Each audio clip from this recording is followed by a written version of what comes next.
This past week, there were moments when I realised I probably should have asked for a little bit more help. There was a reminder that optimism and reality don't always get on when it comes to timelines. And I've been reflecting on what leadership really means and how you step up as a leader, especially when no one else is watching. This probably came out of the fact that I have just completed a 6-month leadership course and it's been fantastic. So we celebrated that this week. There have been conversations that filled my cup and I have been humbled once again with my inability to speak French. Despite my deep and unwavering love affair with the language. And then there's been a reminder that working hard always also means resting hard. I'm Amit Tijani. This is the Weekly Unfold, my space to look at the asks, the lessons, the gratitude, the reminder, the thanks, the lessons. Did I say lessons already? Anyway, all the things that have helped shape my past week as I grow through this life one step at a time. Let's get into it. So interestingly, I couldn't think of an ask that I made this week, and that in itself tells me something. It was actually a really heavy week, and I probably should have asked for help, and because I was just heads down in that mode where you just get things done, blinkers are on and you don't see anything else. Whilst I got things done, which is great, not asking for help isn't so great. For me in particular, history has shown me that being independent can often end up almost disguising exhaustion that I don't want to admit to. And when I tell you, I am tired. I am so tired. So there's evidence here that I probably should have asked for help. Whilst there were weeks that asking for help comes very naturally, last week obviously wasn't one of them. And maybe the lesson isn't that I didn't need the help. Maybe it's that I've forgotten that I can ask for the help. So yeah, there's some work I've got to do on that this week coming up. Let's see how it all pans out. So my failure isn't exclusive to this past week, but we need to talk about my French, or my lack thereof of ability to speak French. Now, if you've known me for any length of time, you will know how much I love the French language. I love the music. I was going to say I love the films, but I don't actually think I've watched any French films recently, so I can't claim that. But I just love, like, when French people talk, I'm like, so I just love it. I love it. There's a vibe. It's like, you know, that French vibe. It's just chef's kiss. Can I speak the language? Absolutely not. At work, currently, I'm working more closely with the Belgium data center team, and they speak a lot of French. And so it's kind of like the events that we're working on and all the rest of it, I often need translations. I just have to keep asking my colleagues for help with the translations. Now, they don't mind. That's not the problem here. I think the problem is that I feel a little bit of shame in the fact that I claim to love this language so much and I still can't figure out how to learn the language in its entirety. So I don't know, maybe this is a sign, because I'm going to be working on the Belgian piece for a long time alongside other sites. So imagine I'm going to be getting translations for, I don't know, Sweden and Finland and whoever else I end up doing. But I know that I'm going to be doing Belgium at the very least. So I need to figure out this French thing. And maybe I do need to immerse myself in these French films, because Duolingo and we had a breakup about a year and a half ago because it just wasn't really doing the thing. So I need to find a way. If you have any tips on best ways to learn a language, let me know in the comments. I really want to be able to get to a French-speaking country and say more to the taxi driver than "Je parle un peu français." Come on, Rama.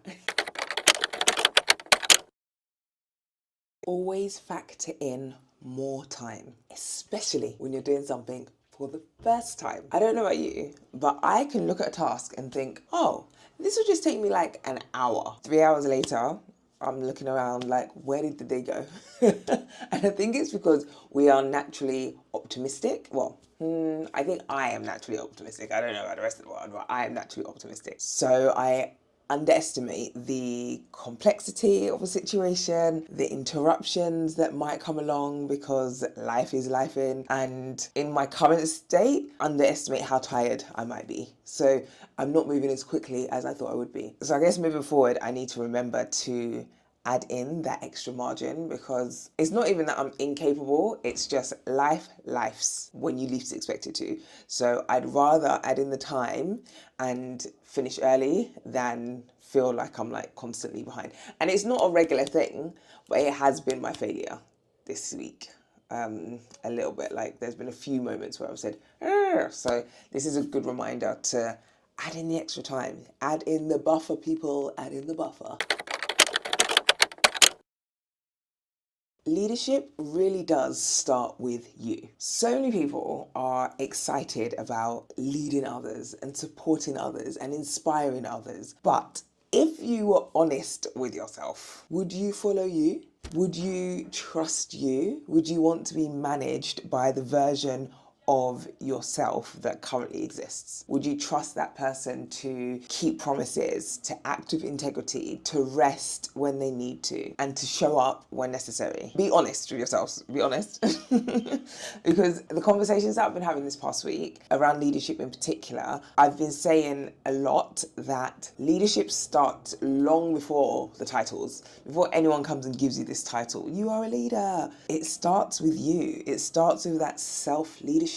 And honestly, that can be the hardest thing. It doesn't come easy. So ask yourself the honest questions. Would you want to follow you if you were the leader? And it's okay if the answer is no. You can work on it, but just have the honest conversation with yourself. We Rise Leadership Program. 6 months ago, joined this program, and truth be told, I wasn't sure whether or not I should be on the program and whether I actually even needed it. And only because I've designed and curated these sort of programs before, and so I just wasn't sure. And I remember speaking to Faith, who is the founder of We Rise, and had a really good conversation with her and thought, actually, maybe this is the moment where I need to act and be the recipient of one of these programs rather than the person that's delivering and designing it for others. And it turns out that is exactly what I needed in this moment in my life. I'm so glad that I said yes to being in the program. There's something about being in the room with people that are ahead of you in your journey and people that are earlier in their journey that it's just beautiful. And the conversations that we had, the encouragement that was shared in the room, the challenges that we kind of had amongst each other, but also the validation. And sometimes you just need to be in a room where you feel validated.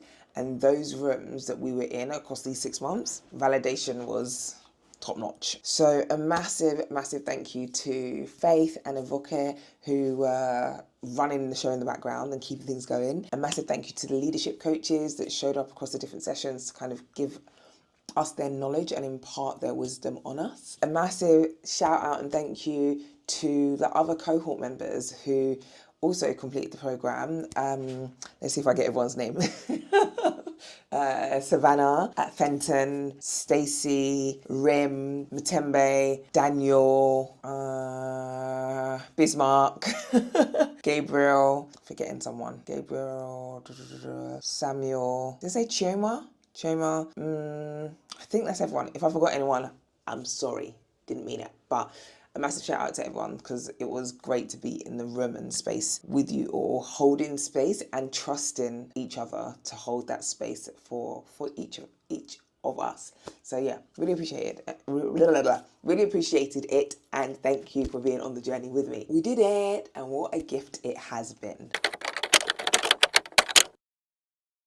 Virtual doctors. Now listen, life is complicated enough and we're doing all the things at the moment that means that we're often just too busy to do the things that we need to. So having access to virtual doctors where you can call in and speak to a doctor online as opposed to having to go into the GP and wait, I don't know how many hours or whatever it is great. It just, yeah, I had to see a doctor this past week and I was like, yeah, I forgot that we have access to this through work and feel super privileged and thankful for that. So yeah, it's a blessing that I do not take for granted.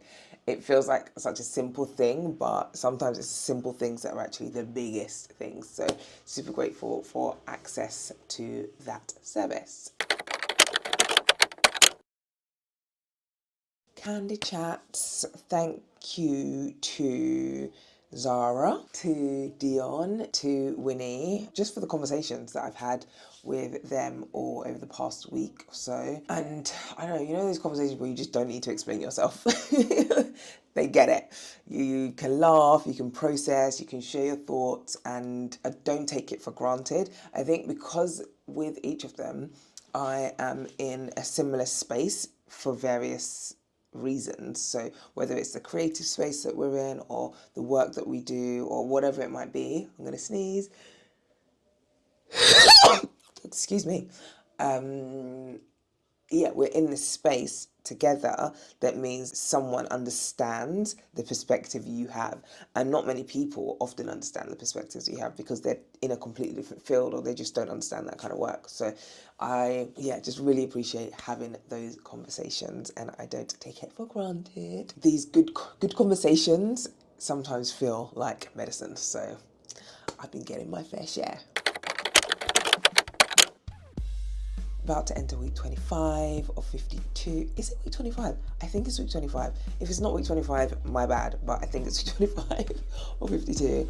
I am meant to be donating blood this week, but we'll see how that goes, because the last time I tried to do that, it was a bit more of a challenge than we all expected. So fingers crossed it goes okay this week. I have a big virtual event coming up at work, and that is going to take it out of me. So I'm just gearing up for that. I actually also have another big event in July, like early July. So as I'm thinking about it, I'm like work. I also need to probably at some point this week put in some time to take off work, because work means you have to rest. So yeah, I need to think about that, putting some time in to take time off in mid-July maybe, or something like that. Anyway, sorry, thinking out loud, but the next couple of weeks are going to be pretty hectic work-wise. What else? Yeah, I think that's about it, but I am looking forward to there being more sunshine. The World Cup has started, so let's see how that all pans out. Looking forward to hopefully getting to actually watch some of the matches. I haven't watched any of the matches so far, but I'm hoping I do get to do that in the next week or so. Right, that's it for me. As always, thank you for watching, and as always, stay out of trouble unless it's good trouble, in which case go wild, and I will speak to you soon. Bye.